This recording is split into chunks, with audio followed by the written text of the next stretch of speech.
Hi friends, and welcome back to Decorate Your Life Scrapbooking and Card Making. In today's video, I'm going to share with you several card making ideas from the new Spellbinders card making kit for the month of August 2020. And I'll also be sharing a short tutorial for my globe card, which is a shaker card, and it's quite easy to make. Enjoy the video. I was inspired to make this globe shaker card after making a regular shaker card and a flat card that you see here, and I'm using the remnants from the die cuts of my flat gold globe card. The Spellbinders monthly card kits come with a set of 10 cards and envelopes, and these are A2 size.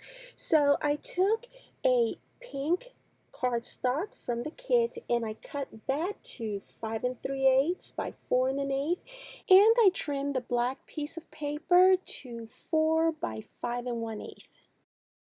Next, I used double-sided tape to adhere the black sheet over the pink cardstock, and then I used the circle, the circle die from this kit to die cut a circle closer to the top of this card. Once the circle has been die cut and removed, I take a piece of acetate from my stash and I adhere it to the back. I decided to use glue to adhere the acetate to my cardstock, and yeah, if you use glue, make sure that you don't glue your piece right over the edge, because it will, when you place it down, it will seep over. So as you're applying your glue, kind of leave like about 1/8 of an inch away from the edge, and you will see this shortly. This is how I apply my glue. The next thing that I do is glue down my world map right over the circle, and as you'll be able to see, it is a perfect fit. Next, I glue down the other pieces for the globe. Once I'm done gluing the elements to the front of my card, I turn it over to add my double-sided foam tape.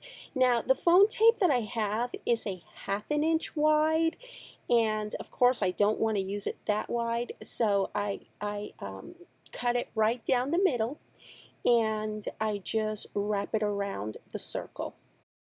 I also add a couple of pieces of foam tape to the corners of my card. And now I'm ready to add my sequins to the front of my card, and I also added some gold sequins to the pink, and the gold sequins that I have is from past Spellbinders card making kits.